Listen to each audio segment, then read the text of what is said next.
Kehilangan misterius dialami oleh orang tua di Cianjur yang menyaksikan bayinya tak ada.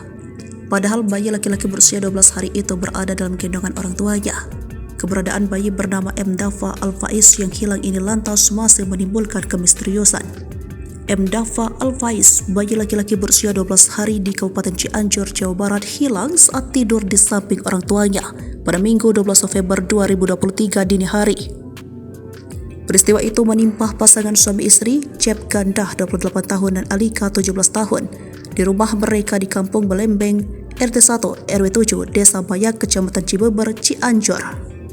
Alika mengatakan dia sempat menyusui dan mengganti popok Dafa sebelum hilang. Jam 12 malam itu kebangun karena Dafa pup dan nangis. Saya ganti popok dan sempat kasih ASI sebelum tidur. Namun Dafa tak kunjung tidur karena terganggu dengan suara gonggongan anjing di pekarangan rumahnya. Alika keluar rumah mengusir anjing tersebut dan barulah Dafa bisa tertidur. Tak berselang lama, Alika dibangunkan Cep.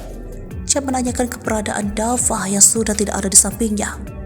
Saya dan suami kaget lalu mencari ke sekeliling rumah tetapi tidak ada, kata dia.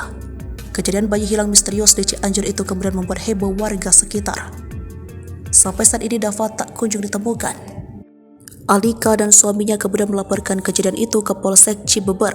Tadi sudah membuat laporan ke polisi dan dimintai keterangan. Semoga bayi saya segera ditemukan, ucap Alika.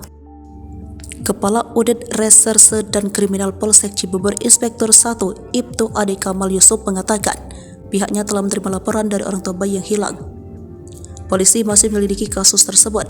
Betul telah terjadi hilang bayi malam tadi sekitar pukul 2 waktu Indonesia bagian Barat. Sebelum hilang, bayi tersebut tidur di selah orang tuanya di dalam rumah, kata Ade. Apakah mengarah ke dugaan penculikan atau lainnya belum bisa dipastikan ya, masih dalam penyelidikan, kata Ade menambahkannya.